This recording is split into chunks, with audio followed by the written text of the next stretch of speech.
críticos o críticos y teorías, que básicamente es lo mismo, vamos a ver las tres formas de ideología que se siguen para cuando trabajamos en una conservación.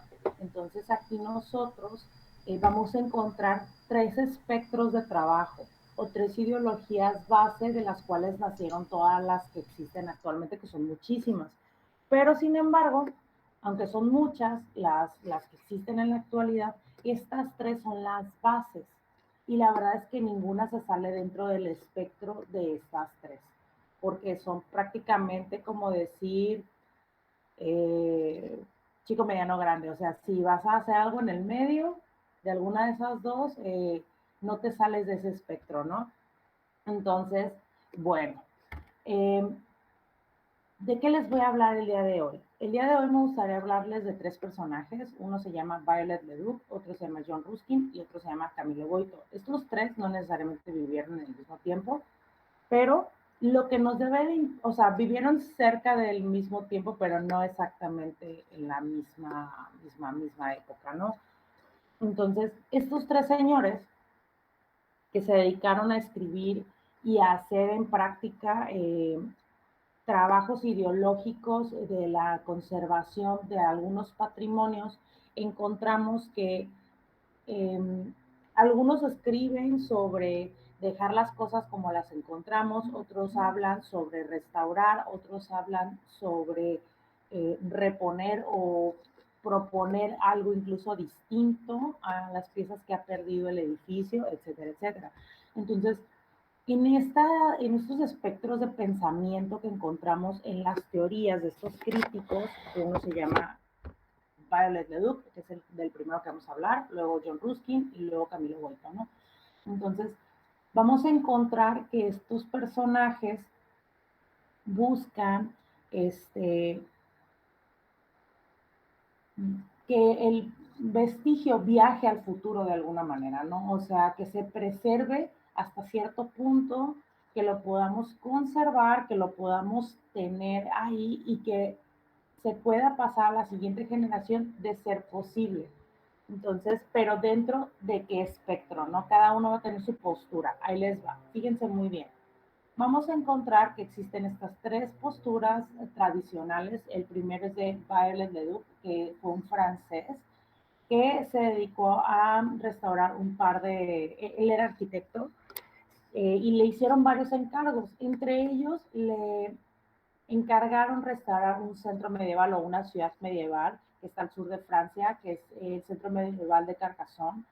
Y por ejemplo, es este que ven en las imágenes. Estas son fotos de la actualidad, obviamente, pero existen dibujos de cómo se encontraba antes o cómo era antes de la intervención de Violet Leduc.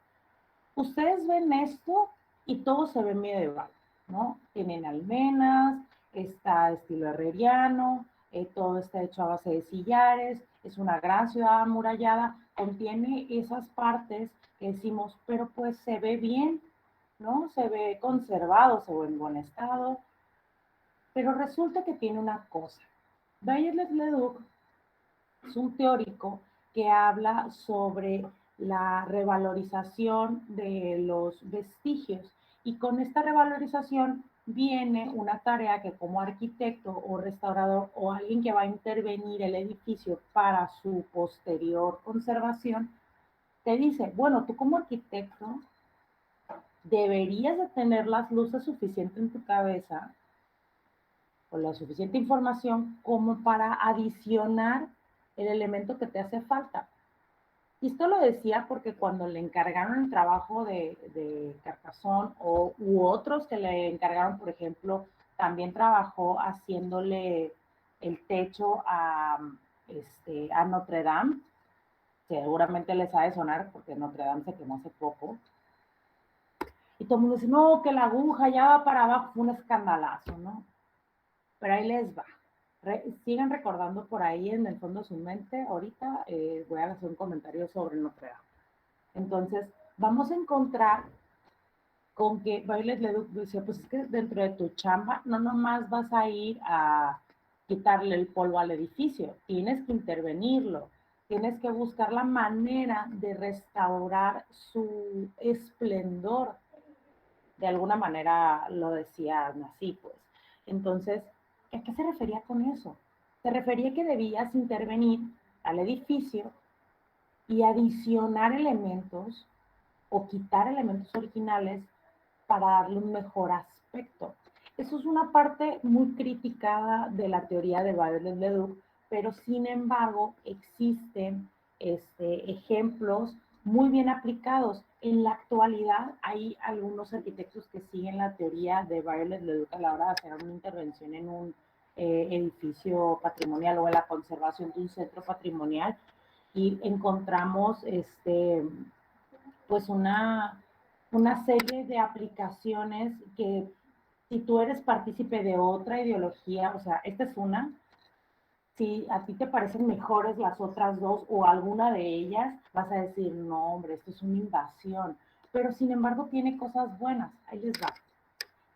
Este proyecto, fíjense, dice, adicionando remates en torres y torreones con esbeltas techumbres cónicas, típico de una época tardía y de la zona del río Loira.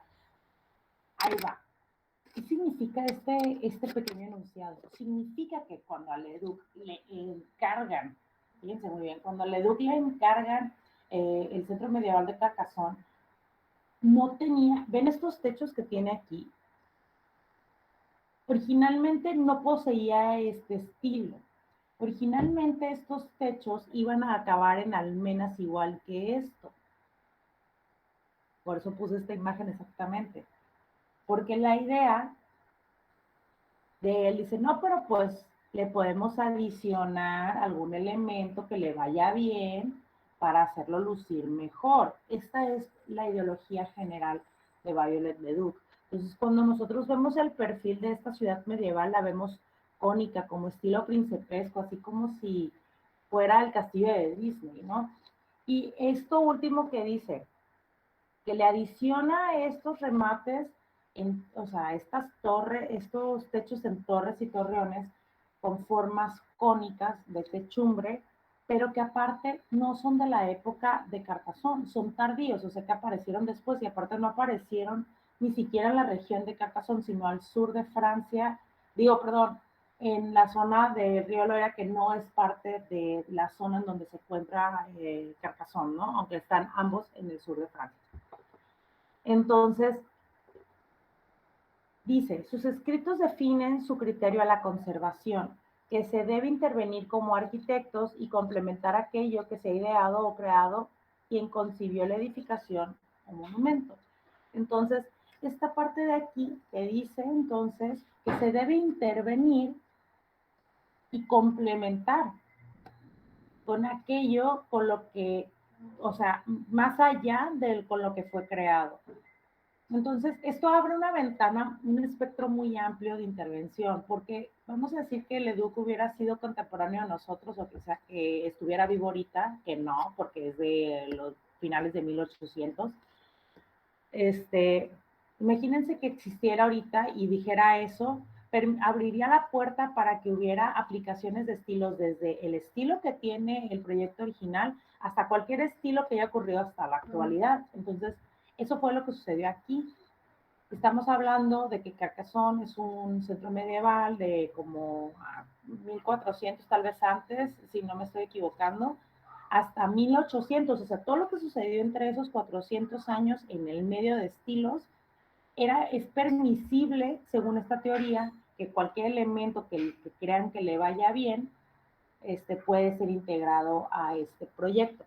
Entonces, eh, sí que escoge una adición de otro estilo que también es de tendencia medieval, que no es renacentista o que no es barroco, por ejemplo, que ya había ocurrido. Entonces, de alguna manera, sí escoge algo, pero escoge algo dentro del mismo espectro de estilo o de la misma época, más o menos. Entonces, más o menos, pero no exactamente de la misma. Lo correcto ahí, ¿qué sería, según ustedes?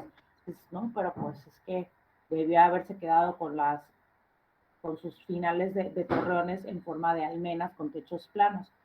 Sí, No, a mí sí me parece, a mí no me parece, y ahí es donde encontramos otras teorías que nos van a gustar más tal vez, ¿no?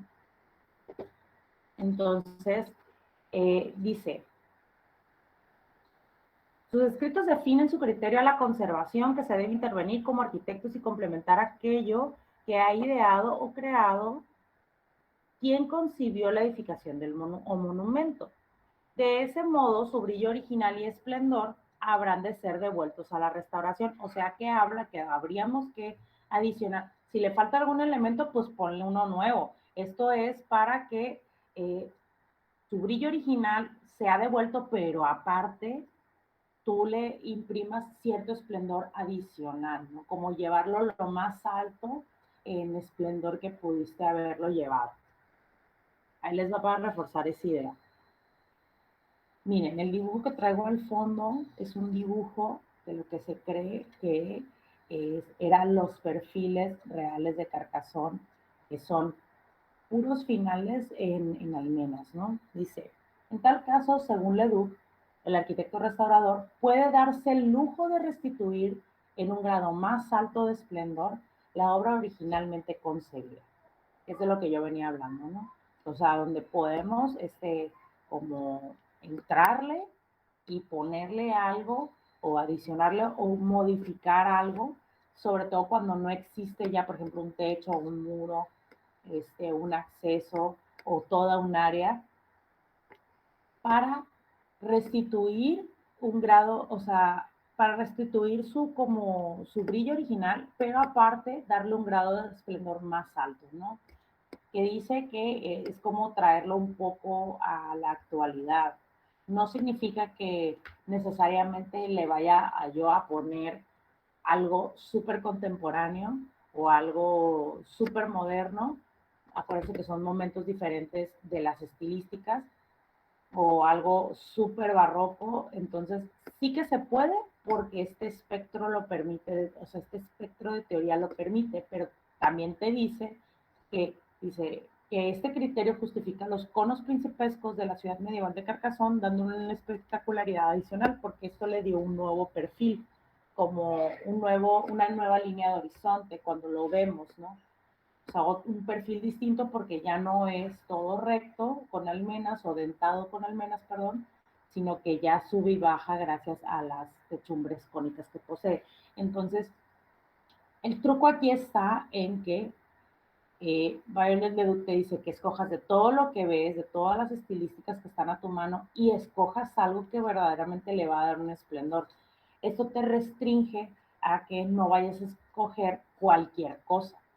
O sea, no porque le vas a seguir esa teoría ya te vas a poner a, no sé, llenarlo de cristales o a lo mejor sí, pero esto va a depender de que respetes otras reglas. Este es solamente un ingrediente muy importante, por cierto, para poder hacer el trabajo de conservación. Vamos a decir que ustedes están haciendo un pan. La teoría es la harina. Si no le pones harina, el pan no se arma. Entonces, es sumamente vital que escojan una teoría. No sé si quieren que hacer alguna pregunta hasta el momento de Violet Leduc. Si tienen alguna duda de lo que les dije aquí.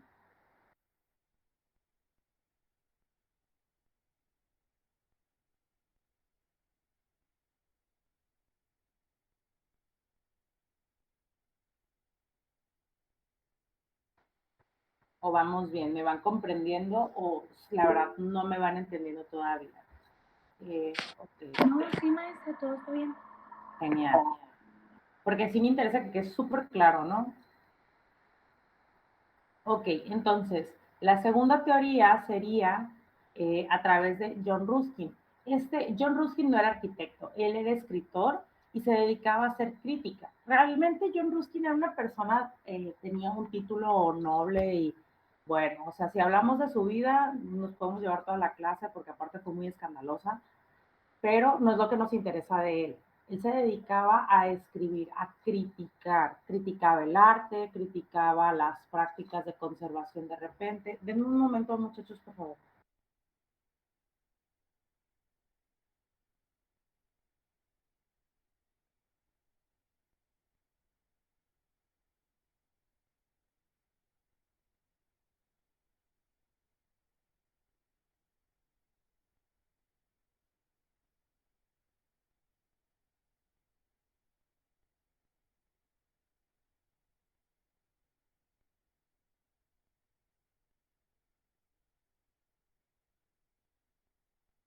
Ok, ¿en qué estaba yo?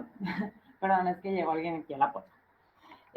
Bien, como les decía, aquí él se dedicaba a escribir, más que nada, era un intelectual, ¿no? Entonces, la conservación estaba en las aras de ser un área de trabajo, porque empezaba a haber mucha demolición de edificios que tenían ciertos valores que se deberían de conservar. Por ejemplo, imagínense que el día de mañana, porque no existe una mano especializada o no existe una ideología especializada para conservar los vestigios, el día de mañana dicen, vamos a tumbar el Coliseo porque ya se está desmoronando, el Coliseo de Romano, o la Torre Eiffel, o vamos a tirar la Casa Blanca, o vamos a tirar la Catedral Metropolitana de la Ciudad de México, o el Palacio de Bellas Artes. Entonces, ahí tenemos una cosa muy interesante de que estas teorías son una cosa importante en cuestión del pensamiento, ¿no? John Ruskin, que era uno de esos teóricos que se dedicó a escribir sobre muchas cosas, pero dedicó gran parte de su intelecto a trabajar la teoría de la conservación patrimonial, y esto va desde pinturas hasta edificios, ¿no? Nos decía que el espíritu del artista o del creador de la obra que estamos viendo, que en este caso van a ser edificios, estaba incorporado a la obra. O sea, que era básicamente un valor de autenticidad. Era como que eso significa que ese sello de autenticidad de que es original de tal persona, vamos a decir que Alejandra, ella hace una obra y aunque ella pase a la siguiente vida y ya son 200 años después, su obra fue un excelente edificio y se cree que es una obra de arte, pero ese sello de autenticidad, de que es original de Alejandra, igual que todas sus obras, va a decir que el aplanado permanezca en su lugar, que las cornisas estén en su lugar, que los balcones estén en su lugar, que todos los elementos formales se mantengan en donde deben de estar, ¿no? En sus lugares originales. Pero ahí significa que el sello de autenticidad se encuentra ahí. Se le empieza a caer el aplanado, porque ya tiene como 200 años el edificio, ¿no? Se le empieza a caer las piezas o se empieza a desvencijar, se empieza a llenar de salitre, empieza a convertirse en una ruina.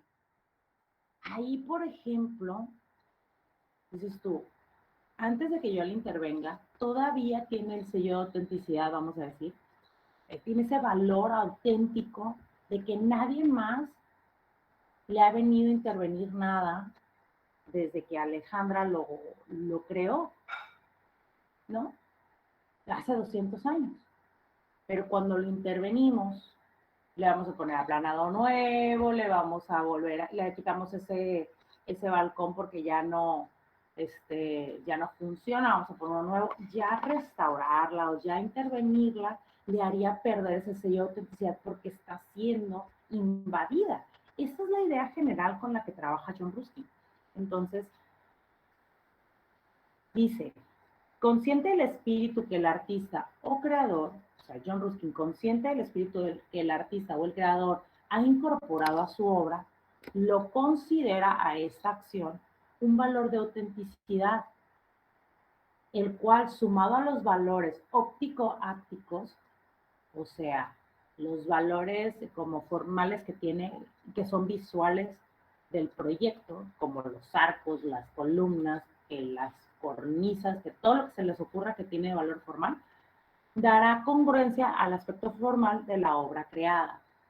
Entonces, esto, todo, o sea, tanto los valores que a su creador se le ocurrieron para ponérselos, más aparte que no haya sido intervenida, esto le da un valor de original.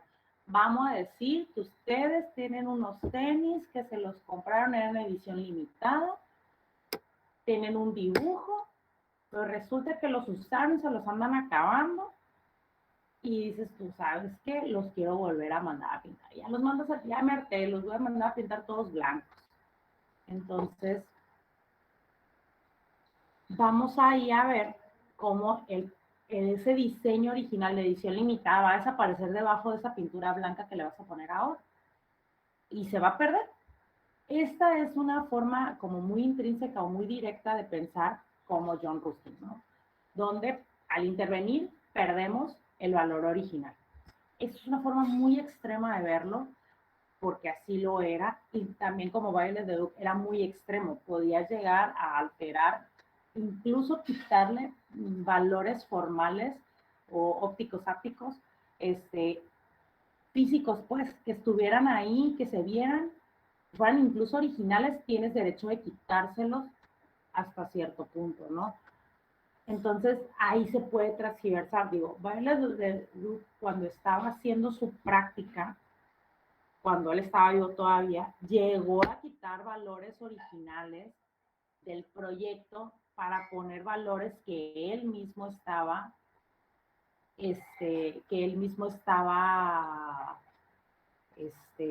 proponiendo, ¿no? O sea, quitar algo original para proponer. Esto lo llevó a que lo criticaran muchísimo. O sea, pero pues, si tienes ese valor, ¿por qué no lo dejas ahí? ¿No?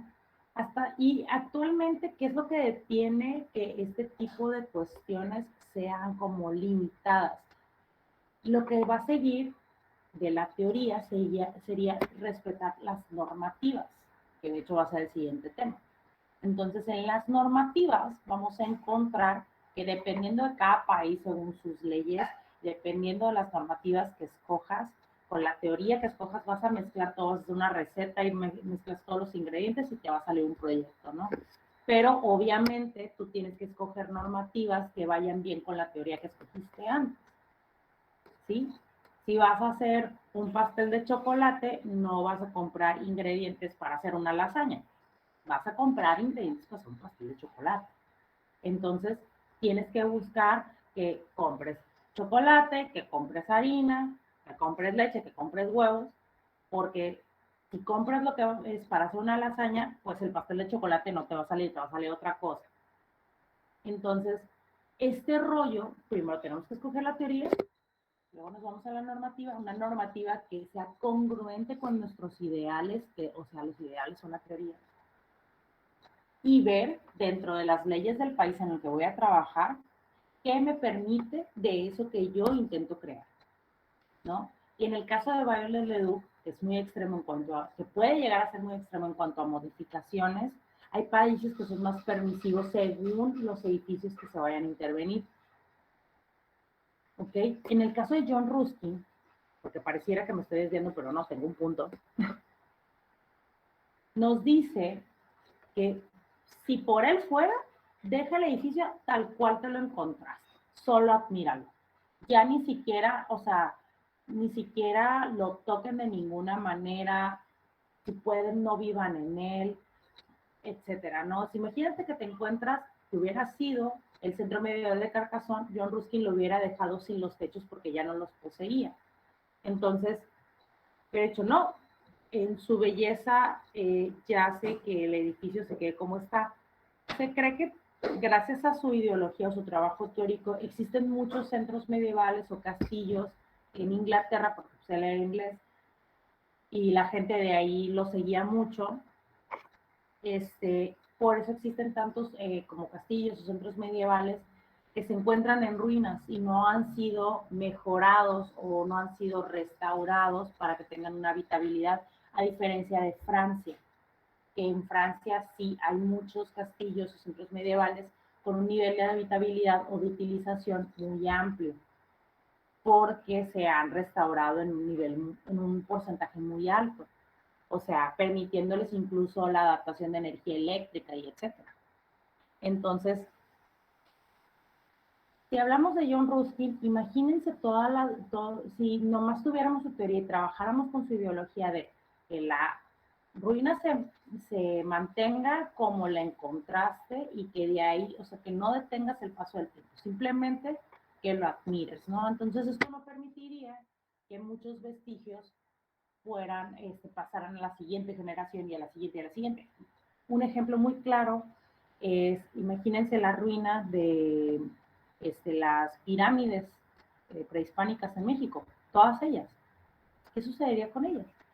Cuando las redescubrieron, porque ya estaban llenas de maleza, estaban sepultadas o lo que sea, pues no podríamos admirar los valores arquitectónicos y artísticos o incluso ignorar una parte de nuestra historia como humanidad en ese nicho de espacio, si no se hubieran hasta cierto punto restaurado las obras de las zonas arqueológicas, ¿no?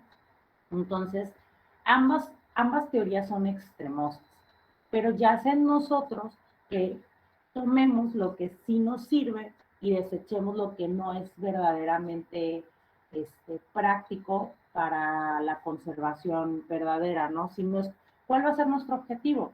Ahora que ustedes estuvieron estudiando los conceptos como más a fondo, seguramente se dieron cuenta que el objetivo de la conservación es llegar a una preservación que dure más allá que la época actual. Se busca que de perdida se mantenga y que no se pierda eso que encontramos, ¿no? O eso que nos heredaron para mantener como sociedad, que nosotros también lo mantengamos para pasarlo a la siguiente generación y así vaya sobreviviendo. Y es ahí donde tenemos edificios que tienen 400 años, que tienen 1000 años, etcétera, ¿no?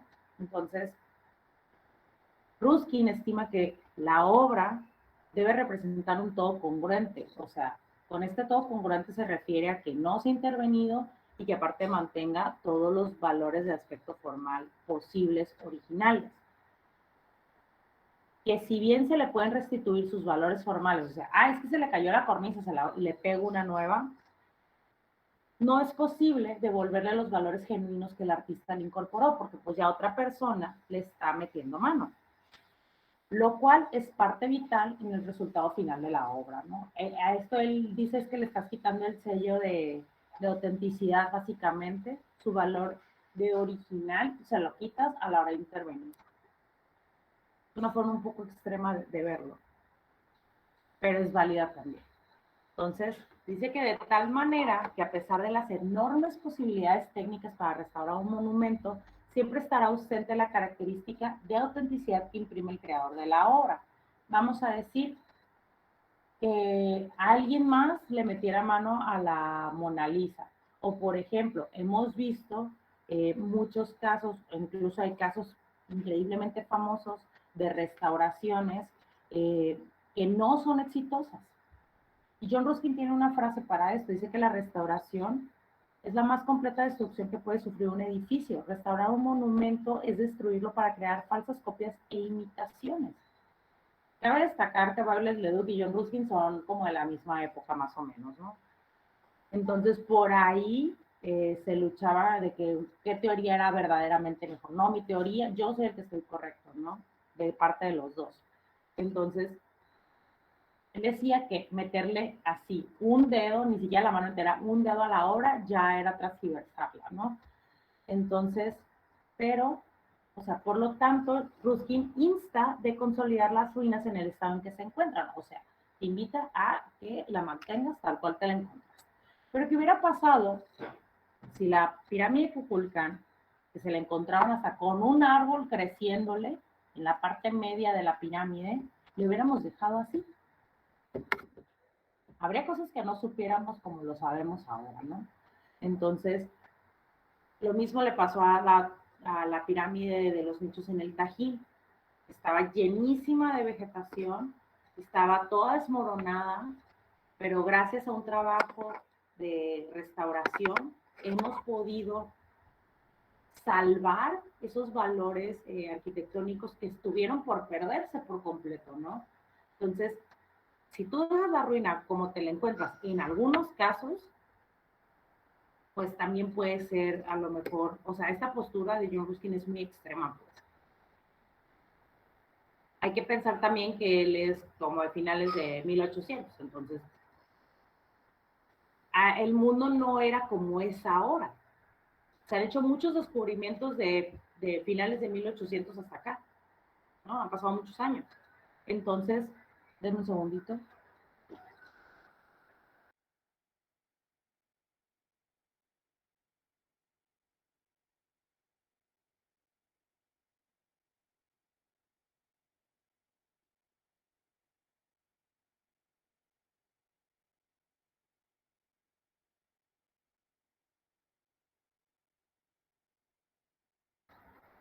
Ok,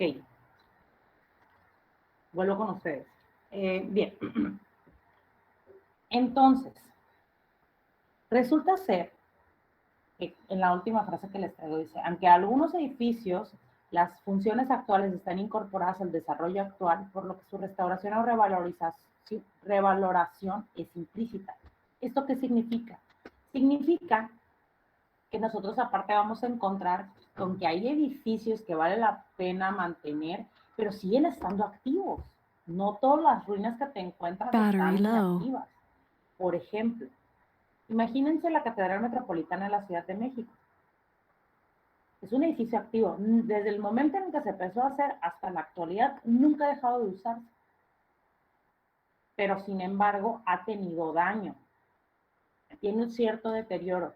Entonces, para que su uso siga siendo, o sea, fíjense, es un edificio activo, pero al mismo tiempo es un vestigio.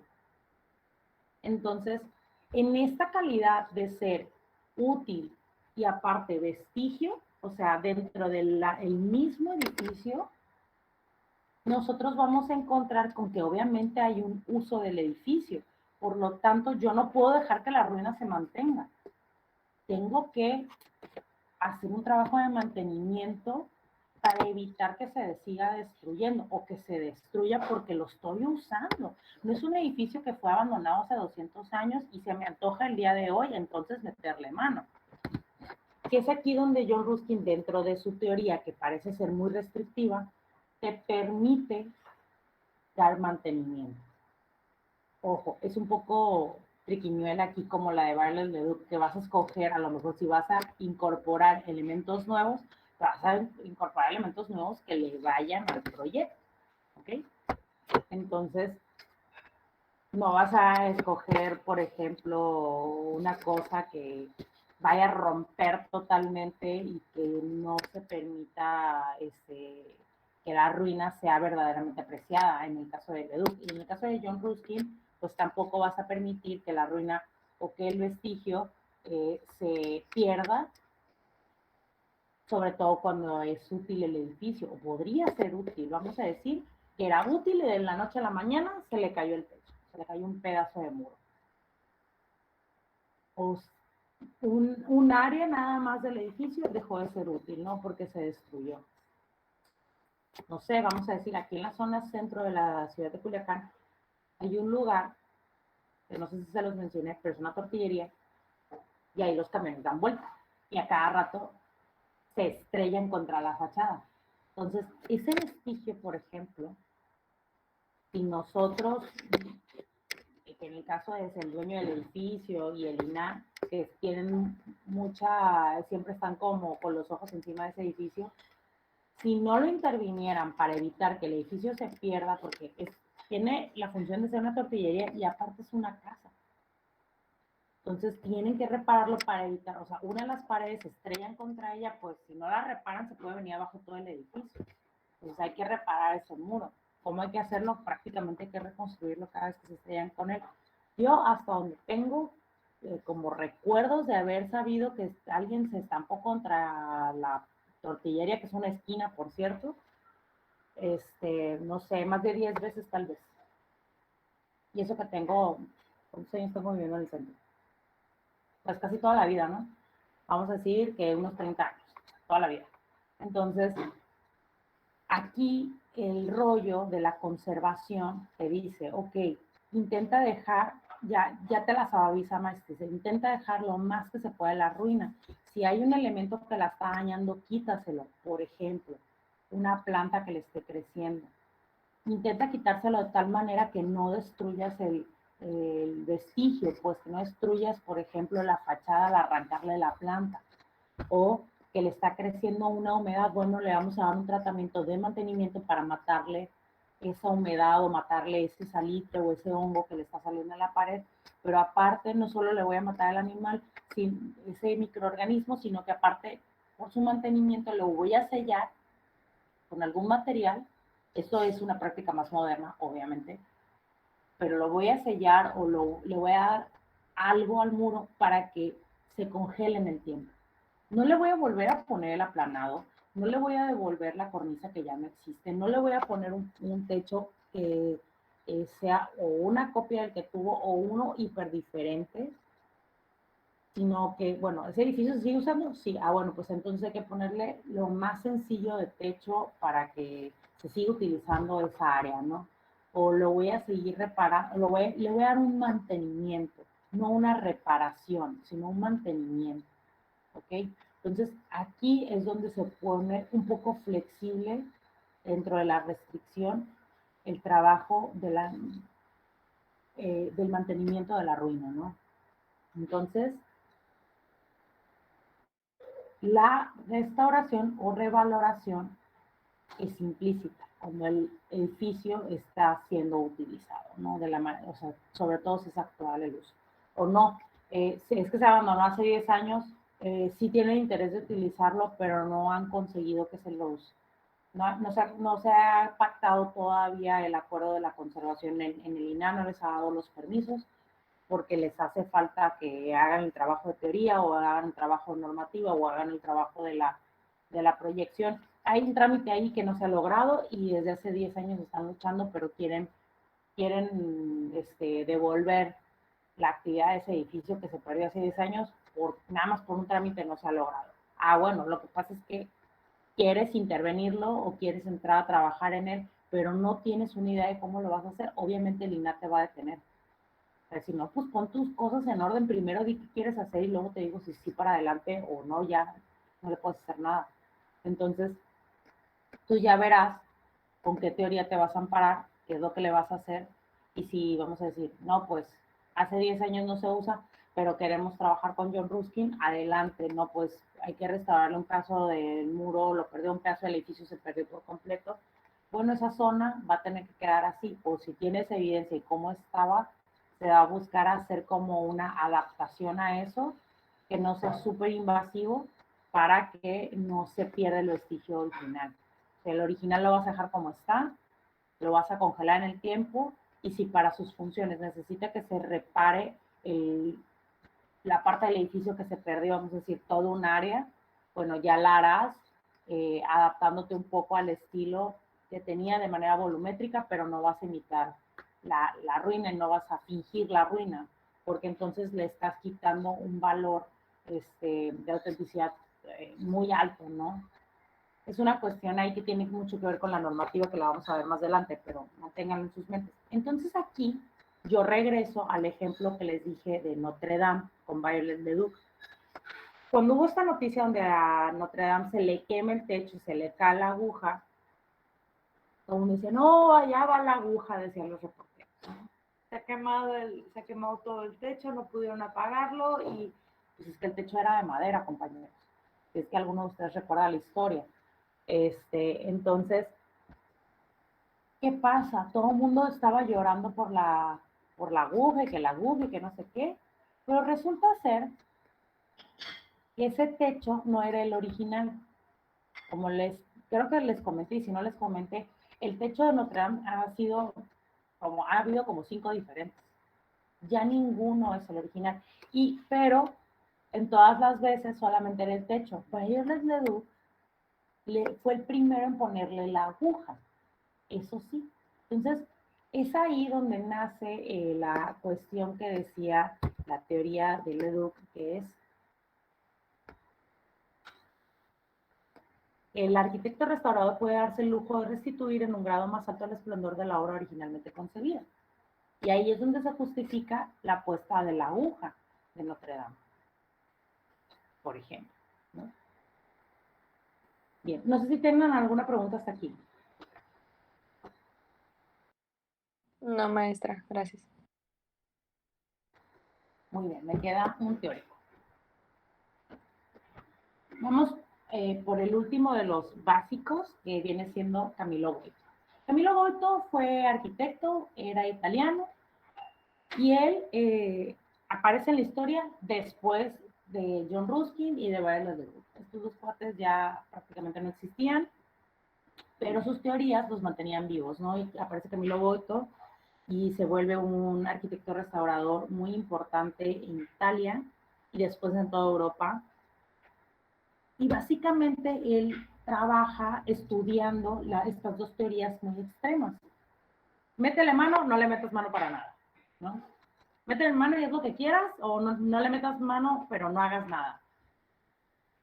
Pero que se conserve la ruina, ¿no? Entonces, estaban estos dos polos y Camilo Boito se dedica en su práctica a evolucionar estas dos teorías y crear una tercera nueva, que viene siendo una conciliación entre ambas posturas extremas. Dice, pues ni tan de modificar el edificio, ni muy de dejarlo que se le pierda, ¿no?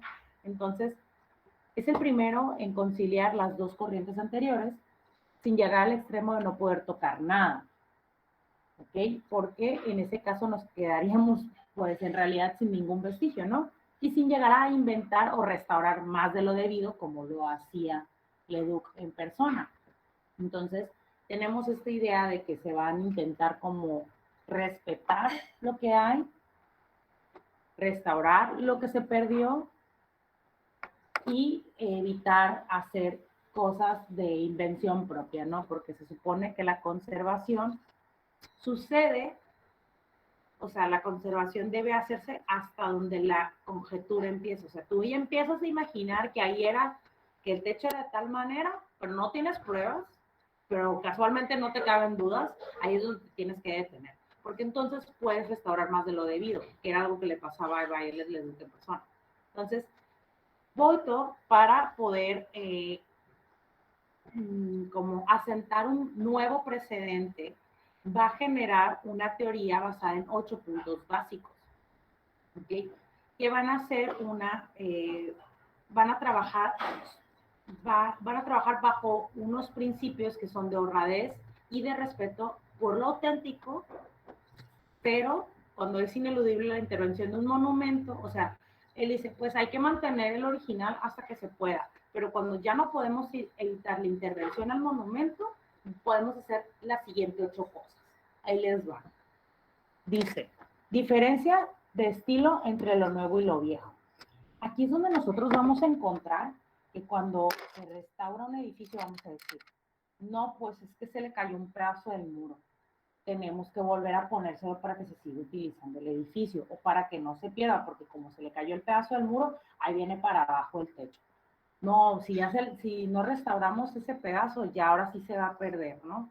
Ah, bueno, entonces en ese caso te dice, vas a reparar el muro, vas a volver a poner piezas ahí para que se arme el muro de nuevo, pero no debes de engañar al observador. Tienes que hacer que haya una diferenciación entre el original y lo nuevo que le estás poniendo, ¿no? ¿Cómo lo vas a hacer? No, pues es que el original era piedra cantera rosa. Ah, bueno, pues tú le vas a poner una piedra, a lo mejor otra cantera, pero que sea de otro tono, para que se note que es que eso no es lo original. O le vas a poner cantera rosa, pero en las uniones de los sillares vas a hacer, le vas a poner piedritas entre una pieza y otra, o de la mampostería. Por ejemplo, eso de ponerles piedritas entre una junta de una piedra y otra, cuando se hace mampostería, se hace mucho en las zonas arqueológicas. Y ese es un punto creado gracias a la teoría de Camilo Boito, ¿no? Que viene siendo como un punto intermedio entre las otras dos teorías.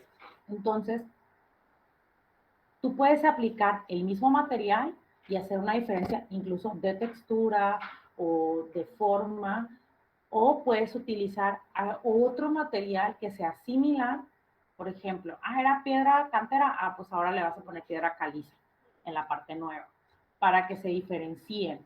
Entonces, a veces cuando nosotros vemos edificios antiguos, seguramente alguno de ustedes ha tenido la oportunidad de ir o a un pueblo mágico, un centro histórico o a una zona arqueológica, se ha tenido la oportunidad de viajar hasta alguna de ellas, de repente nos encontramos estos edificios que pareciera que, o sea, que los vemos completos y de repente vemos que tiene como un pedazo de piedra gris oscuro y un pedazo de, o sea, y un trozo del edificio está como en piedra gris más clara. Entonces, ahí una es la original y otra es la nueva, ¿no? Hay una diferencia del estilo entre lo nuevo y lo viejo. Eso también aplica no solo para los materiales, sino, por ejemplo, se le cayó una cornisa y era de tal estilo y tú le quieres poner, la quieres a completar para que deje de perderse la original o para que se vea completa, lo que haces es que le das como en el estilo, le quitas valores volumétricos. Por ejemplo, si la cornisa tenía muchos niveles de resaltos y de remetimientos, tú le pones menos, la haces más sencilla, para que se note que esa parte es nueva, por ejemplo, ¿no? Siempre la restauración debe ser más sencilla y no le debe quitar foco al original. Siempre, siempre, siempre, ¿no? Dice, diferencia de los materiales utilizados en la obra. Es parte del mismo punto. O sea, ahí van a ver cómo se mezclan. Entonces, en la diferencia de materiales puede ser muy extremoso. Eh, Hay un proyecto que ahorita me gustaría hacer un break para buscarlo y mostrárselos porque se me olvidó guardar fotos. Hay un edificio que está en Ámsterdam, si no me equivoco, posiblemente me equivoco, pero por ahí está. Es un edificio que lo mandó a hacer Coco Chanel para una de sus tiendas, compra un edificio con valor histórico y pero aparte de que lo compra, estaba muy destruido y ellos deciden quitarle la fachada original porque dicen, pues se está viniendo abajo. Entonces, se podía mantener el techo de hasta arriba, pero un edificio como de 3 plantas. Todo lo demás estaba muy podrido, estaba muy deshecho, se podía quitar, vamos a decir, y poner nuevos e imitar la fachada original. Lo que hicieron fue que quitaron todos los ladrillos originales y pusieron bloques de cristal, como si fueran pedazos de hielo, tal cual, ¿eh? Y rehicieron la fachada, pero rehicieron toda idéntica volumétricamente, pero la hicieron de cristal.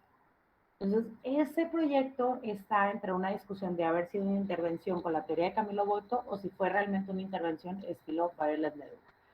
¿Por qué? Porque sí se mantuvo la forma, el estilo, pero el material fue el que se cambió. Fue lo único. Se cambiaron valores con el material. Fue lo único que hicieron. Entonces, eh, también hay quienes dicen que está restaurado. Además, a mí personalmente se me hace un proyecto muy interesante que genera mucho diálogo.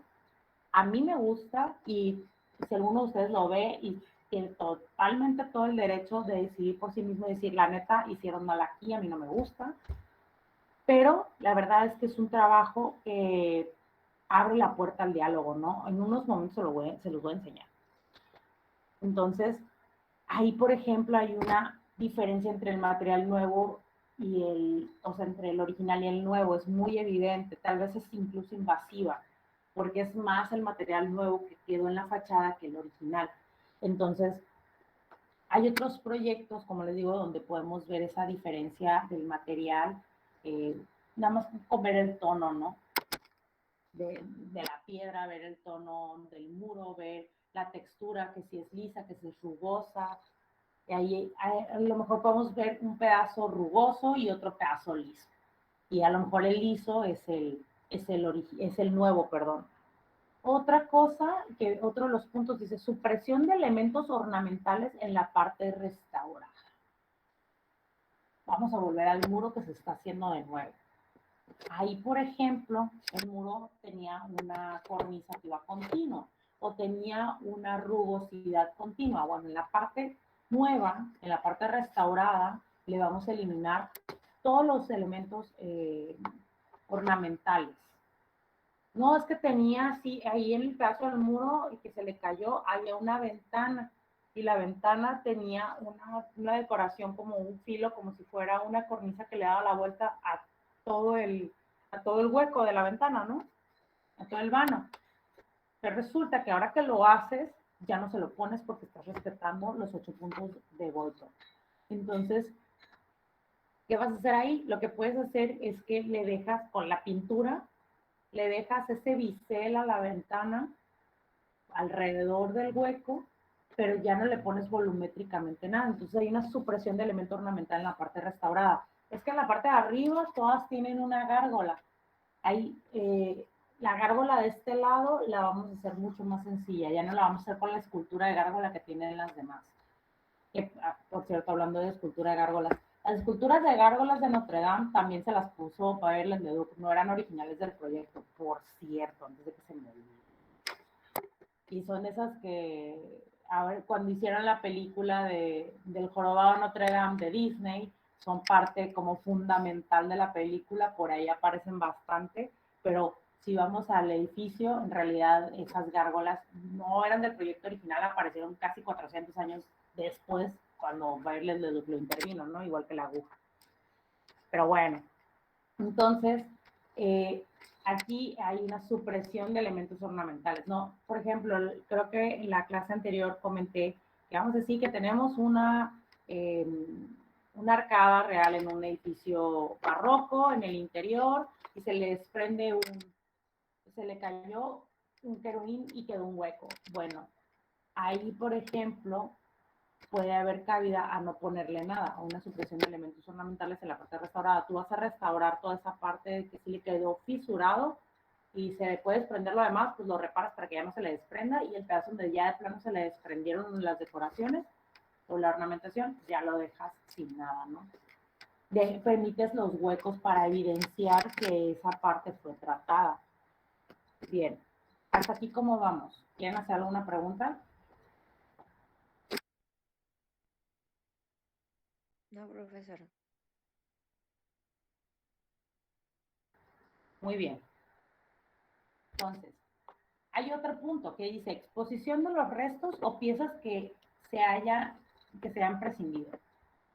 Resulta que esto es muy común, aquí en México es muy común que se haga esto.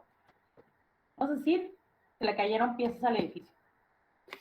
En todo el pueblo hubo un temblor, esto es muy típico de la zona sur del país, y en toda la zona hubo desprendimientos en los edificios vestigio. No tuvieron daños estructurales graves, pero hubo desprendimientos de piezas. Se le cayeron pináculos, se le cayeron balaustradas, se le cayeron pedazos de cornisa, se le cayeron jarrones, no sé, se le desprendieron cosas, ¿verdad? Entonces, ¿qué pasa con eso? Son piezas que a lo mejor no se van a volver a pegar. Lo que se hace es que se exponen. Normalmente se pueden llevar a un museo, pero a veces son muy inverosímiles, o sea, no son de un edificio tan importante. Entonces, INAH no se los lleva a los museos porque la verdad es que los museos prácticamente los tienen abarrotados de este tipo de desprendimientos. Entonces,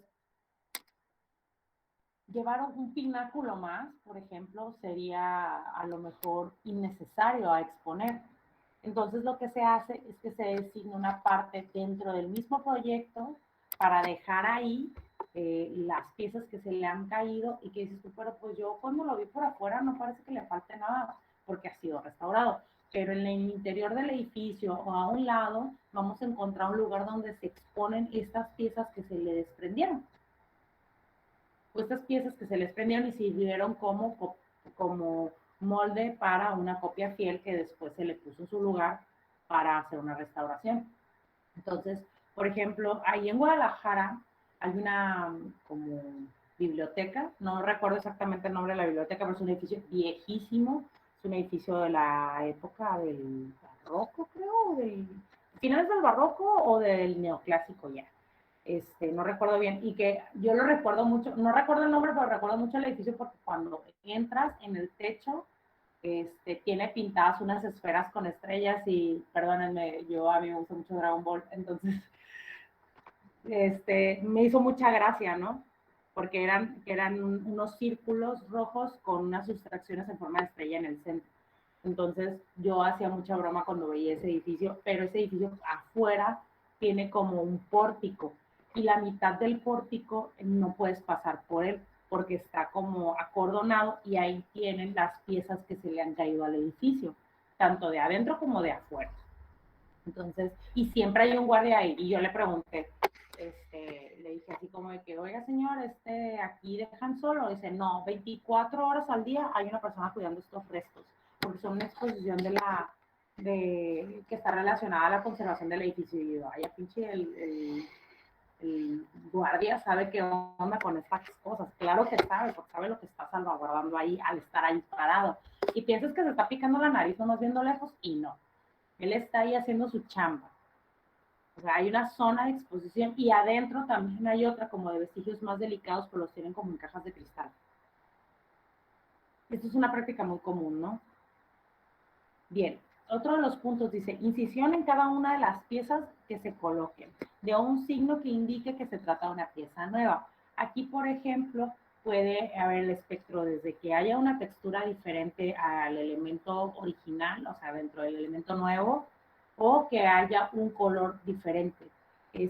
Hay una cosa que te hace entender que esa parte es distinta al resto del edificio. Porque ahí tiene piedritas chiquitas entre las piedras grandes, o sea, ahí donde está la pegazón, porque tiene un montón de piedritas blancas, o digo, piedritas chiquitas en la zona en donde se pega la mampostería. Y en este edificio no tiene eso. Eso sucede mucho ahí en la Ciudad de México, es una técnica que utilizaron casi en todo el centro de la ciudad.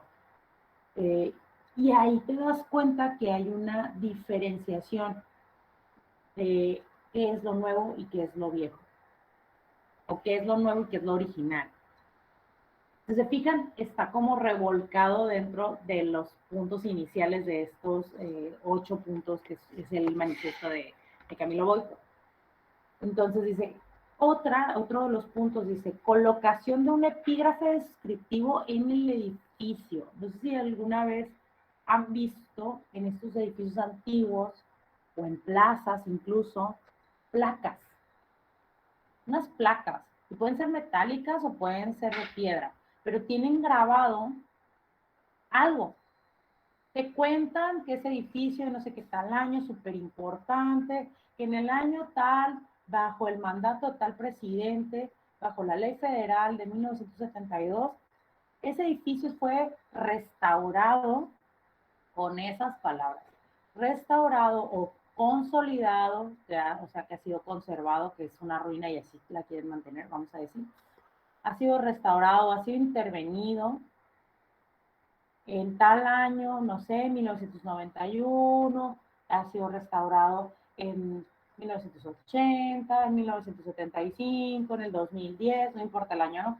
Por las razones de que es un lugar importante, porque ahí hubo un hecho histórico, porque ese edificio es único. Ahí te cuentan una historia. Este edificio se conserva y es un patrimonio de la nación porque fue parte de la ruta de escape de Porfirio Díaz y por la puerta superior de este nivel, por la ventana superior de este nivel, fue que Porfirio Díaz escapó tirando una liana de sábanas. A todo eso te puede llegar a contar un epígrafe. Entonces el epígrafe básicamente te cuenta con muy poquitas palabras por qué se hizo en ese edificio, o sea, que se restauró, que se conservó, que se salvaguardó, que se intervino, etcétera, porque ese edificio es bla, bla, bla, bla, bla. Fue la casa de Pedro Infante, fue el lugar donde se comenzó la revolución, fue el lugar donde fue el centro cuartel militar de tal personaje histórico para tal guerra muy importante, o ahí se firmó la primera constitución, no sé, ¿no? O este es el lugar donde, no sé, nació o donde vivió o donde murió tal personaje. Por ejemplo, la Casa de Frida Kahlo tiene su epígrafe, la Catedral Metropolitana tiene su epígrafe, el Palacio de Bellas Artes tiene su epígrafe. Aquí en Culiacán, la Plazuela Obregón, que es la plazuela que está enseguida de la catedral, tiene su epígrafe. Entonces, hay algunos lugares que la tienen porque se ha llevado a cabo trabajos de restauración en él y se ha obtenido el epígrafe, y algunos en los que no se ha trabajado y todavía no tienen epígrafe. Por ejemplo, lugares que lo tienen, dices tú, qué raro, o sea, es algo que pareciera no tan importante, pero para su ciudad, dependiendo de la localidad, lo es. Ahí en Mazatlán, en el centro, en la parte histórica, hay una plaza que se llama Plaza Machado. Para los que conocen Mazatlán, seguramente les suena. Es una placita que tiene el kiosco más antiguo de Mazatlán y está rodeada de puros edificios antiguos. Es un lugar que actualmente es muy popular, está lleno de restaurantes, de comercios y tal. Y a la vuelta, en una de estas esquinas que tiene, hay un reloj que se le puso a esta zona, y por ahí donde está el reloj hay un edificio que tiene un gran portón, pero el edificio es antiguo, ¿eh? Tiene una gran puerta, que es antigua también, y tiene un epígrafe que reza algo como, de este edificio salieron las primeras pulmonías, que eran carretas tiradas por un caballo, ¿no? Y que eran con una forma como de un carruaje semiabierto, que tenían techo, que tenían puertitas a los lados porque estaban despejados de la parte de enfrente en vez de tener un cristal o algo, no tenían nada. Esas fueron las primeras pulmonías, y que de ahí salían y ahí se guardaban, y era como una cooperativa. Todos los que tenían caballos y que tenían estas carretas de forma, que eran las primeras pulmonías, que para los que no les suena que es una pulmonía, son esos carritos muy típicos de Mazatlán. Es como un carrito de golf, más o menos, pero son como más viejitos y son para andar en la ciudad y se utilizan a modo de taxi. Entonces, por ejemplo, las pulmonías son patrimonio cultural de Mazatlán, no de Sinaloa, de Mazatlán. Entonces, sí, de Sinaloa si hablamos en un espectro general, pero por ejemplo no se dan aquí en Culiacán y no se dan en otra parte de Sinaloa, se dan ahí, nada más. Entonces, es muy interesante ver que ellos conservan, porque es algo muy importante para ellos la cultura de la pulmonía, es algo importante de su personalidad patrimonial, vamos a decir. Entonces, el epígrafe se pone ahí. Entonces, a veces los epígrafes te pueden decir varias cosas, ¿no? Te puede decir, esto es histórico por tal cosa, porque aquí nació un personaje, porque aquí hubo un hecho, porque, por ejemplo, los lavaderos de Almoloya, ¿por qué conservar una zona donde se lavaba ropa? Pues porque era un lugar en donde se traficaba con información, y gracias a lo que sucedió ahí fue posible la independencia, y también fue posible la revolución. Entonces, son un lugar muy importante porque en aquel entonces, o sea, era donde se traficaba con cartas, donde las criadas chismeaban sobre lo que pasaba en una casa, sobre otra, y así las personas que querían armar la revolución obtuvieron información privilegiada, por ejemplo. Entonces ahí encuentras por qué es valioso el edificio, pues es que aquí sucedió tal cosa, ¿no? Y los epígrafes te cuentan eso. Muy bien. Siguiendo al siguiente punto, al séptimo punto, dice exposición vecina al edificio de fotografías, planos y documentos sobre el proceso de la obra y publicación sobre las obras de restauración. Esto es muy importante. A veces, dependiendo del tipo de restauración, vamos a decir, la restauración que se está llevando a cabo en este momento, que es un mantenimiento de la Torre Eiffel, se tuvo que hacer no se hizo una exposición vecina porque ahí pues no le están quitando nada, pero sí que se hizo un documento sobre el proceso de la obra. O sea, se publicó, para empezar, tal día va a empezar, o sea, el gobierno de París dijo, tal día van a empezar las obras de reparación, de conservación de la Torre Eiffel. Y avisó como un año antes, ¿no? A los 6 meses lanzó otro comunicado, a un mes antes lanzó otro comunicado, y el día que empezó la restauración, un gran evento mediático en donde todas las noticias fueron a cubrir de que hoy empieza, o sea, dieron la inauguración de la restauración de la Torre Eiffel. Entonces, en otros casos, o sea, ahí hay una publicación sobre las obras en restauración. Entonces, acaba de empezar, lleva muy poco tiempo.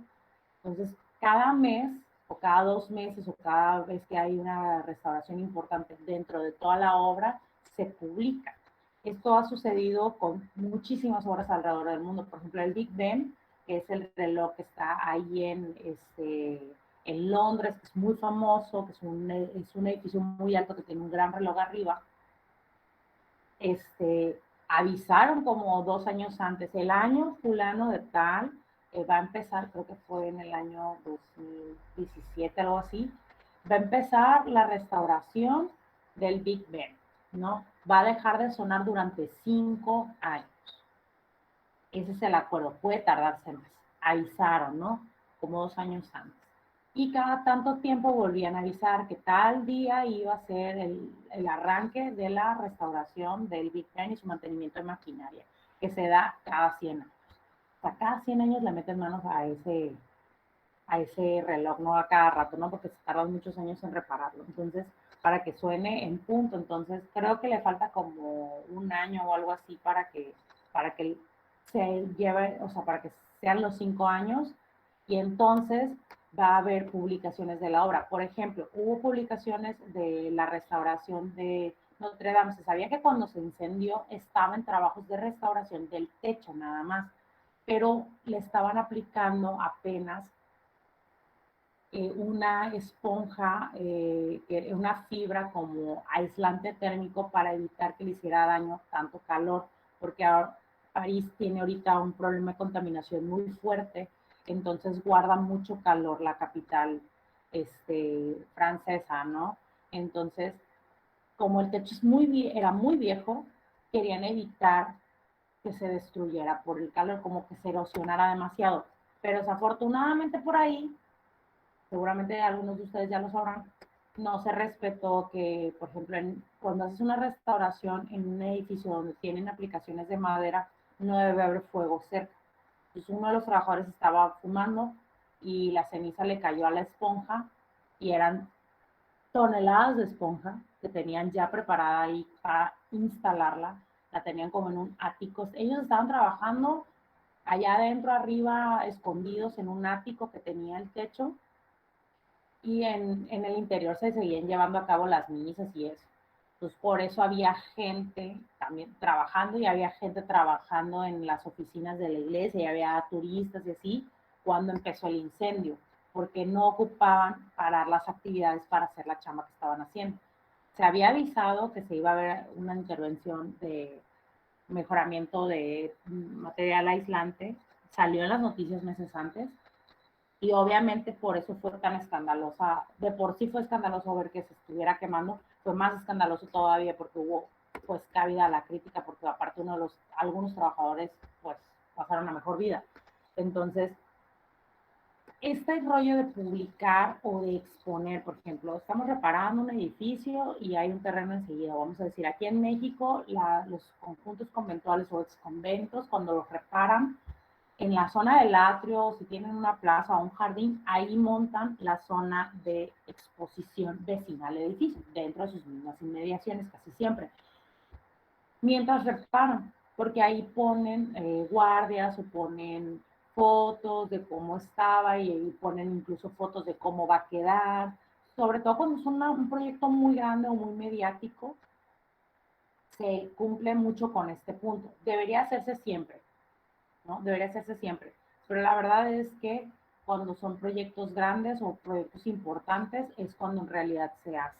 Cuando se hace los trabajos de conservación o de consolidación de la Catedral Metropolitana de la Ciudad de México, que la van a poner a andamios, que la van a cerrar varios días porque le van a inyectar el subsuelo para seguir levantando el edificio para evitar que se siga hundiendo, cuando le van a reparar los campanarios, cuando le van a reparar los interiores y así, avisan y cierran.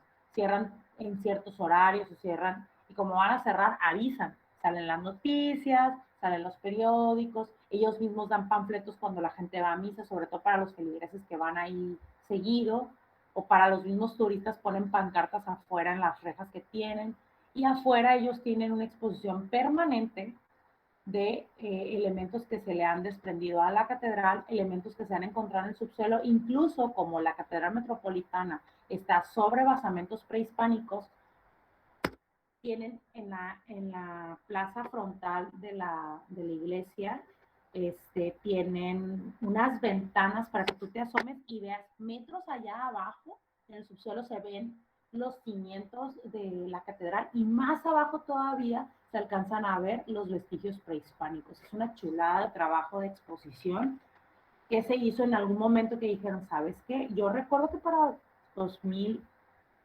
creo que fue 2007, 2008, esas ventanas no existían. Yo creo que yo vuelvo a la Ciudad de México como en 2010 y las ventanas ya estaban ahí.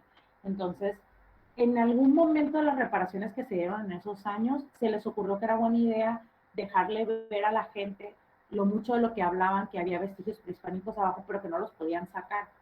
Entonces, para darle como una vista a ambos vestigios y no perderlos, y para que todo el mundo pudiera disfrutarlos, abren estas ventanas. Las ventanas no están así como de que tú te puedes meter y te vas a ir por ahí. No, tienen un cristal gruesísimo por el cual nada más te asomas y en la noche se prenden unas lámparas. Porque en el día puedes ver a ojo desnudo los vestigios y en la noche se prenden unas lámparas para que observes. Y algunas estelas han sido extraídas o piezas ornamentales han sido extraídas del subsuelo porque tenían que rellenar con concreto para evitar que se siguiera cayendo el edificio de la catedral. Entonces esas piezas prehispánicas iban a quedar como pues perdidas dentro del concreto y las sacaron mejor, sí, en el hueco más grande, pero recuperaron esos vestigios y ya el concreto llenó todo el hueco. Entonces ahí está esa, todo eso fue publicado en el Diario de la Nación, fue publicado en las páginas de internet del INAH. De eso pueden encontrar muchísima información libre en internet. Creo que, ¿cómo se llama? Hay una revista que es de política, Proceso. En la revista Proceso hay muchísima información sobre estos hechos. Entonces, muchas revistas que no necesariamente son de conservación, pues que es una noticia muy importante, hablaron de estos temas. Digo, fue más mediático en el centro del país, pero sí hubo noticias nacionales de estos trabajos. Entonces ahí hay una exposición vecinal al edificio, hubo exposición de fotografías, se aprovechó el momento para hacer una exposición sobre la historia de la Catedral Metropolitana. ¿Dónde creen? En el Zócalo, pues es el lugar enseguida ahí enfrente, ¿no? Eso es una gran exposición, contaron la historia de toda la Catedral Metropolitana, quiénes habían intervenido, quién la mandó a hacer, cuánto dinero costó, la historia que te cuentan de las campanas, de los campanarios, cómo se hicieron, todo contaron con fotografías, con planos, con documentos, una gran exposición en su momento y duró como 2 años montada ahí en el Zócalo y luego la quitaron, ¿no? Porque habían terminado los trabajos de restauración. Y como último punto, la notoriedad. O sea, hacer todas estas cosas que se hablaron anteriormente son justamente para darle notoriedad al trabajo de restauración y también al edificio, para que se note que es un edificio que vale la pena conservar, que la gente se dé cuenta de su riqueza cultural, de su riqueza a lo mejor artística, que se den cuenta de su valor histórico y por qué todos debemos de conservarla y que debemos ser como respetuosos de ese vestigio y de otros que sean similares, ¿no? Básicamente. Entonces, se va a buscar destacar el valor de lo auténtico al pedir que se deje una clara evidencia de la intervención realizada. O sea, a diferencia de John Ruskin, Camilo Boito nos dice que él busca que nosotros, si vamos a intervenir, adelante, pero que respetemos lo auténtico, no destruyéndolo, simplemente dejando una clara evidencia de lo nuevo que estamos haciendo. Y esto es muy valioso, ¿no? Hablarlo de esa manera es muy valioso, te abre la puerta a una tercera opción. Y que también intervengas el edificio, pero entonces que no se pierda lo original, como Leduc le decía, que hasta le quitaba partes originales a los edificios para hacer lo que él consideraba que era importante hacer ahí. Entonces, es como unas medias tintas, se dan cuenta, es algo como en el medio. Bien, estos son todos los puntos de Camilo Boito. Déjenme, no sé si quieren hacer alguna pregunta aquí. Si tienen alguna duda o algún comentario.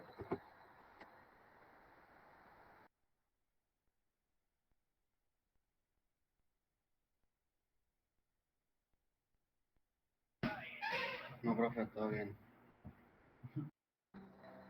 Muy bien, miren, les voy a dar un break como de 5 minutos para prepararles unas fotografías aquí.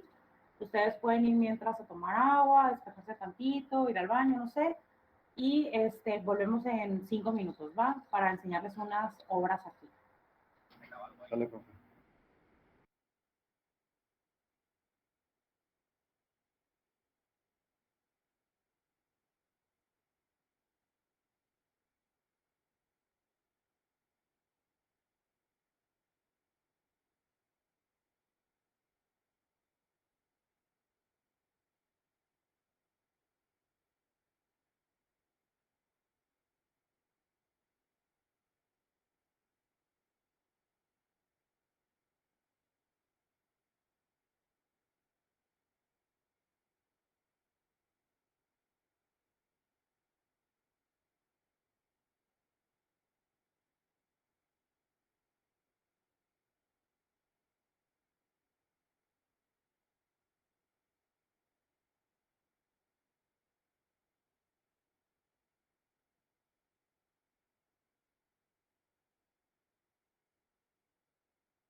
Muy bien, vamos a continuar entonces. Ahí les debe empezar a aparecer una imagen.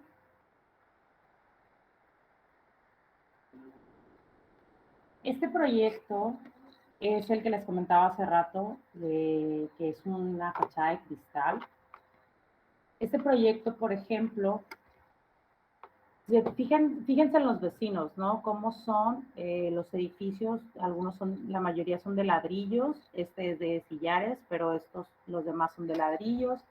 La parte de arriba, la imagen urbana se conservan bastante igual.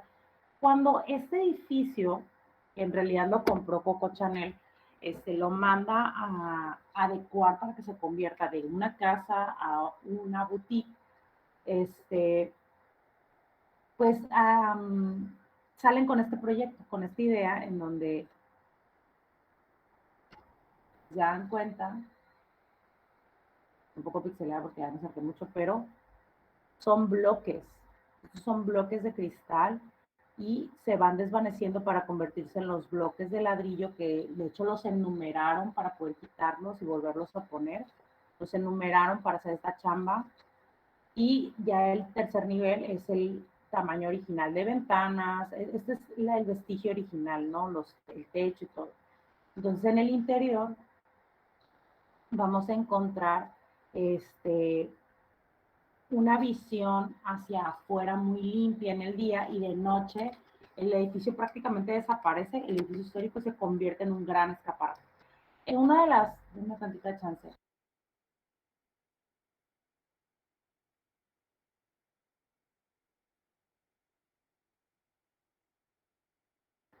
Entonces, este proyecto, por ejemplo, fíjense muy bien los detalles, no nada más es puros bloques, sino que vean, aquí vienen dibujadas las ventanas con el mismo cristal, como si fueran las ventanas de arriba. Entonces, los elementos formales se mantienen, la forma del vano, la forma de los cristales grandes que tiene, la forma de la puerta, la forma de la otra puerta, o sea, los elementos formales se mantienen, lo que ha cambiado es el material.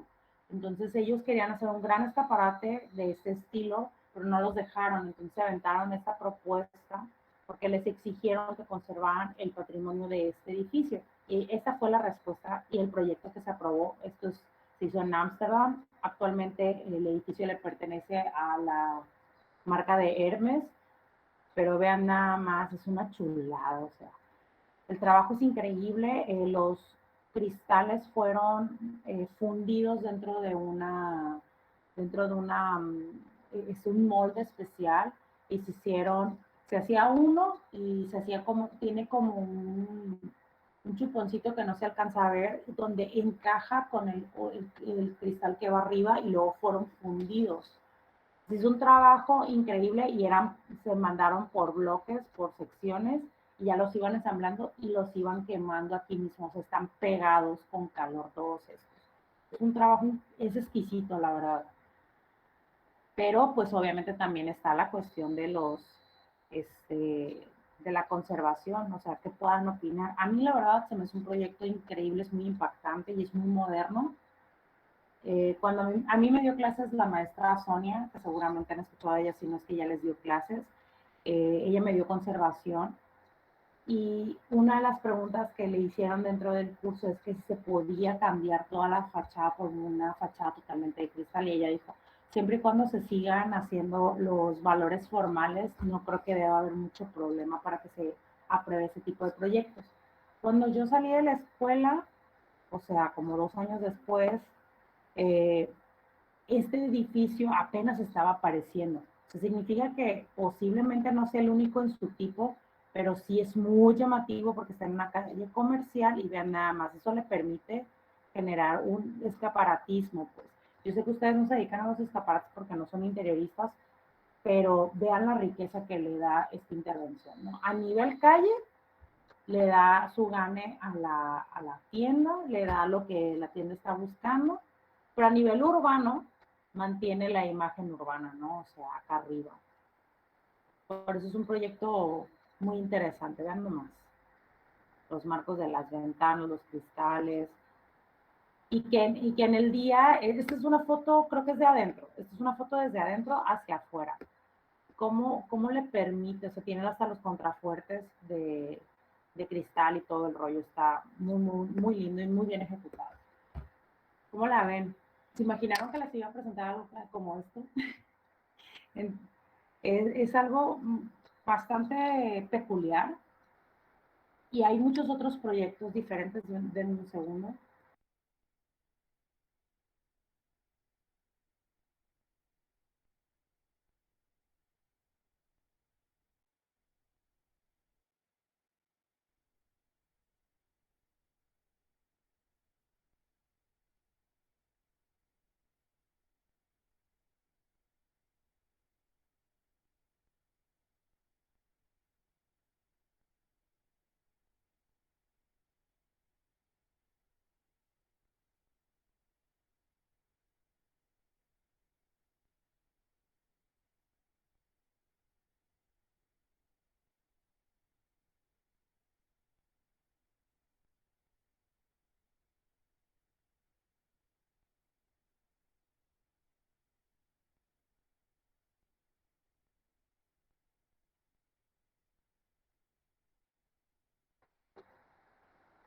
Ok, este proyecto que viene siendo, es un museo que tiene que ver con la cultura, bueno, con la historia de los judíos con respecto a la Segunda Guerra Mundial y, o sea, obviamente el Tercer Reich y todo eso, ¿no?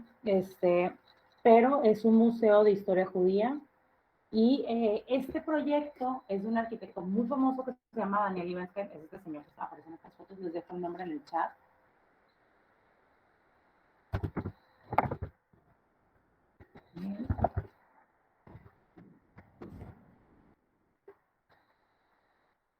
Ok, este señor hace mucho este tipo de trabajos. Él trabaja con la teoría del Leduc. Vean nada más la intervención que él hace al edificio. Este proyecto es muy criticado. A mí me parece muy impactante. Eh, cada año pienso cosas diferentes de él. Un año me gusta, otro año estoy en contra. Este año todavía no me he decidido. Pero vean nada más lo que hace, ¿no? Cómo se avienta, él es deconstructivista, él normalmente hace este tipo de chambas, lo contactan, él es judío, cabe aclarar, es judío y le mandan a hablar y le dicen, ¿sabes qué? Vamos a hacer este edificio, es un edificio histórico y se va a disponer para que se convierta en un museo de la historia judía. Este edificio está en Canadá, entonces es un edificio con valor patrimonial, con valor histórico, y lo dispusieron para eso. Entonces, es un edificio que ya se había convertido, o sea, ya se estaba convirtiendo en un museo y quisieron darle como una nueva área, querían hacer una expansión y no se habían decidido, entonces dijeron, ¿sabes qué? Le vamos a hablar a Libenstein, le vamos a decir que haga una propuesta. Entonces él tiene que aventarse todo un discurso de teoría y de normativa para poder que le acepten este proyecto que es de constructivista y va a hacer fusión con un edificio que es histórico. Si se fijan, es un edificio como eh, plateresco, es muy sencillo, eh, es como es como un plateresco en esta parte de aquí y todo lo demás es súper sencillo, está hecho a base de lajas y sillares y ya tan, ¿no? No es un edificio tan complejo. Entonces, pues por azares del destino, por las leyes de su país, por la normativa que escogió bien, porque se defendió muy bien con la teoría, porque hizo su tarea, le aprobaron este edificio que es muy impresionante por sí mismo y que es una adición. Lo interesante de este proyecto es que al aprobárselo, se lo aprobaron mayormente porque esto es una estructura que es independiente. Esta parte que ustedes ven aquí, que parece ser que está invadiendo el edificio, solamente lo hace visualmente. No está recargado en el edificio, que es el vestigio. Y esto le permite al vestigio funcionar por sí solo y a la nueva funcionar también por sí sola. Esto le permite no dañar el vestigio, conservarlo y, en palabras de Libeskind, pues viajar al futuro, ¿no? Regresar o traer el vestigio a la época actual y darle como una evolución al proyecto. como la misma, como la misma comunidad judía mundial, pues que ha evolucionado después de la Segunda Guerra Mundial y que ha sobrevivido. Era un discurso muy lindo y muy bien ejecutado, la verdad, frívolamente muy bien ejecutado, muy inteligente, por el cual le aprueban este proyecto. Entonces, para hacer una intervención tan, vamos a decir, invasiva, porque de un lado hemos perdido totalmente la cara del edificio, se ha convertido en esto, o sea, se perdió la lateral del edificio histórico, pues, por obtener esta, esta vista, pues, es una vista muy revolucionaria, la verdad, para la conservación. Y que se hizo chamas de conservación histórica en el edificio, que lo hicieron mano especializada, y aparte se hizo esta otra chamba que era nueva. Que lo que buscaban Lionsgate con esto era absolutamente dejar a la vista que era nuevo y que era viejo. No está modificando el edificio original. Creo que eso tiene mucho que ver con que no está modificando el edificio original y está haciendo una cosa totalmente ajena, es vecina, pero que también la conservación tenemos que respetar el entorno hasta cierto punto. Entonces, ahí hay como un hueco legal que en Canadá se permite y él puede hacer esta chamba que lo vuelve a repetir en Alemania, hace una chamba similar con un museo también de la historia judía, que no sé si andará por aquí, debería de, veo, ay, vean nada más, o sea, aquí por ejemplo, este proyecto es el original y aquí este es un museo actualmente y él se avienta todo este gran edificio de constructivista, súper locochón, muy a su estilo y que es vecino. Todo esto es la nueva aplicación. No, ni siquiera está recargado, pero es su vecino, entonces fue muy criticado también. Este edificio es después del que está del que está en Canadá, que es este. Este es el que está en Canadá y este está en Alemania. Entonces, es un proyecto muy interesante, abre mucho la crítica a la conservación del entorno o del sitio en donde se encuentran los vestigios históricos, pero la verdad es que hace una chamba muy interesante de teoría. Entonces, aquí si ustedes quieren ser así de invasivos, como lo es este proyecto, yo les recomendaría que sean muy inteligentes a la hora de hacer su documento de propuesta teórica y de propuesta de normativa. Sin esa, no importa que sea el proyecto más perrón del mundo, la propuesta no es aprobada, ¿no? Aquí él tuvo que ser súper inteligente para que la aprobaran, o sea, hasta mentiras ha de haber echado. Entonces, eh, nada más para que vean que la restauración no nada más es recuperar el patrimonio de la manera original, sino que a veces puede llegar a ser como lo que hace Liebenstein o como lo que hizo Coco Chanel en su momento, que ahora le pertenece a Hermes. Entonces, está desde romper las reglas dentro de las mismas, o sea, romper el paradigma, perdón, dentro de respetar las reglas o romper realmente algunas reglas, pero estar dentro de lo posible y de lo que es aprobable dentro de la actualidad. Es una cuestión muy interesante, es muy rica y ustedes la pueden, o sea, la van a poder vivir en el proyecto del final del semestre, para que vayan formando su idea de qué equipo van a querer ser, ¿no? Y esto me lleva a hablar de lo que se van a llevar al tarea. Solamente les quería mostrar como de manera general de qué se trata. Bien, nosotros, me estoy brincando la semana 2 porque básicamente era volver a hablar de la conservación y de la restauración, de lo cual la clase anterior lo hice y me estoy poniendo como a la par del calendario de la escuela con esta tercera semana. Aquí pues ahí nomás no le cambié las fechas del curso del año pasado. Están los 3 teóricos de los que hablamos. ¿Y qué se van a llevar de tarea ustedes? Se van a llevar de tarea, acá está, dice, desarrollar una investigación sobre los críticos de la conservación abordados en clase. ¿Cuáles son? Son Violet Ledoux, John Ruskin y Camilo Bolton. ¿Ok? ¿Dónde deberán destacar, o sea, van a hacer un escrito, una investigación, pues? Van a destacar sus teorías de conservación patrimonial, o sea, que yo no quiero biografías de que no, es que John Ruskin se casó con una mujer y luego se divorció y luego tuvo otra y luego se quedó solo. No, eso no me importa. No quiero saber nada de sus vidas. Quiero saber todas sus teorías. Quiero que ustedes se enfoquen en trabajar las teorías. Entonces, no biografías. Van a sacar todos los puntos. Una forma de hacerlo puede ser como yo lo hice de Camilo Boito, nada más que es un poco más rico, entonces ustedes lo tienen que investigar. Y además de presentar las teorías, de qué se trata cada una de las teorías, deberán de traer de cada una de las teorías 2 ejemplos actuales de aplicación de esa teoría. Por ejemplo, bueno, pueden ser, si no se encuentran unos muy modernos, pues algunos que se hayan dado en el siglo pasado, por ejemplo.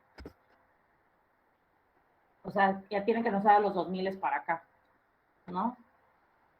Bien, los pueden buscar así tal cual como proyecto de restauración, teoría Camilo Boito, y les pueden llegar a salir muchos muy modernos o muchos que sean de los 70, de los 80, de los 50, por ahí.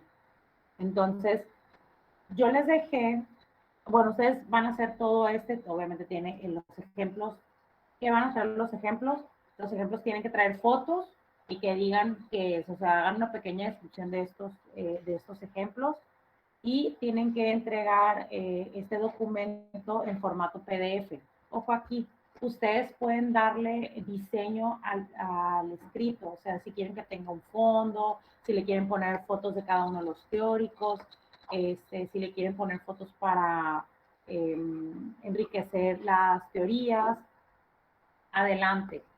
Yo les puse un material de apoyo aquí. Esta es una conferencia muy larga y habla de muchas cosas, pero dentro del minuto 21 al 40, de 21:49 al, 40, al minuto 41 con 10 segundos, habla de estos 3 teóricos y habla de sus trabajos propios de restauración y de algunos otros que vivieron en el mismo tiempo que ellos para que vean cómo se aplicaron estas teorías cuando recién salieron así salitas del horno, ¿no?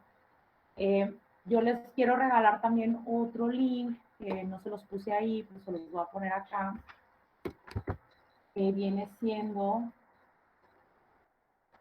un portal que se llama Portal de Restauración. Es un blog que yo me encontré, me gustó muchísimo y tiene muy buenas citas. Está como que lo hacen, como que trabajado por conservadores, o sea, con personas con credenciales, vamos a decir, eh, y habla de Camilo Boito, y por aquí tiene a John Ruskin, y por acá tiene a Babel Leduc. No significa que es porque existen esos 3, no haya otros teóricos que hayan salido después. Lo que pasa es que estos son canasta básica, son los de donde todos los demás salieron. Entonces, aquí habla de las teorías, de los puntos claves, hablan muchísimo de ellos, de cada uno. Yo se los dejo, ustedes aquí lo exploran a ver si les sirve. Que también pueden encontrar publicaciones de las teorías de estos en la página de publicaciones del INAH. Denme un segundo para pasarles el link. Déjenme lo busco aquí en mis marcadores.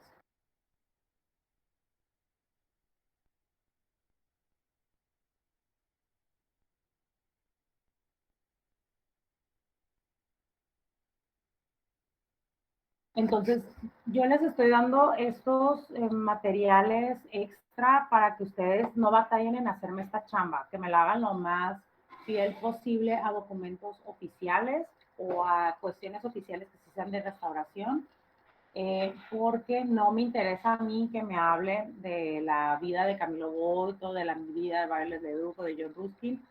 Si tuvieron 50 hijos, si tuvieron 20 mujeres, eso no nos importa. Nos importan sus ideas. Entonces, un tip por ahí es que la de John Ruskin, su teoría es la teoría de las 7 lámparas, entonces para que la busquen. Pero por ahí, en el video hablan de ella, ¿no?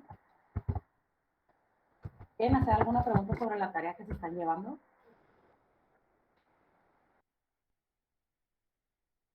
Yo sí tengo una pregunta, profe.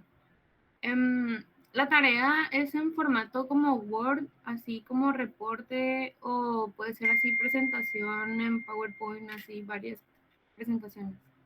Y ya después convertirlo a PDF. Como tú gustes. Ah, ok. Lo puedes hacer, o sea, puede ser incluso más o menos como una infografía, pero sí quiere un texto. Porque luego las teorías son, o sea, la infografía es más, se me hace más chamba en este momento, la infografía puede venir después. Pero sí, o sea, puede ser incluso vertical, horizontal, como quieran, le pueden meter diseño, le pueden poner colores, los títulos como quieran, pero sí van a salir varias páginas. De perdida les van a salir 2 páginas por cada teórico. Entonces es un trabajo como mínimo de unas 6 páginas. Porque le tienen que meter fotos, pues. Y aparte el texto de repente es un poco largo. Y ustedes de lo que se llevan, pues escojan qué les parece.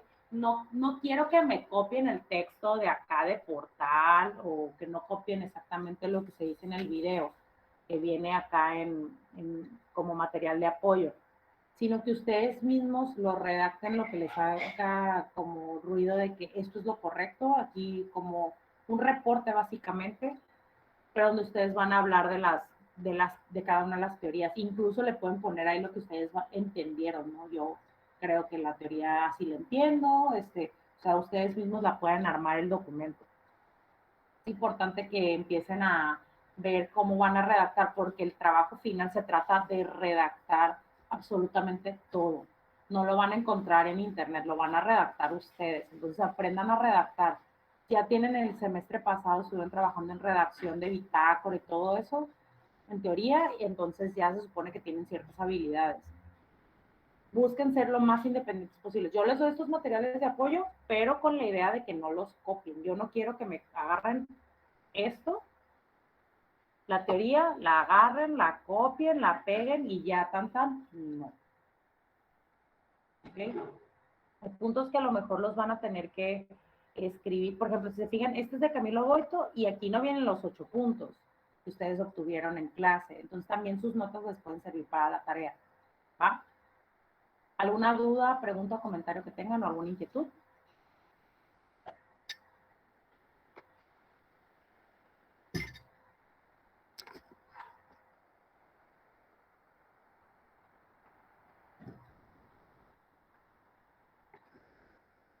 No, profe. Bueno, ok. Si no hay dudas, comentarios, la tarea es para máximo el próximo domingo, porque tenemos clases los lunes temprano. Yo creo que la próxima clase también nos vamos a ver a las 8 de la mañana, una vez les aviso, porque no es tan largo el contenido como para estar las 3 horas, ¿va?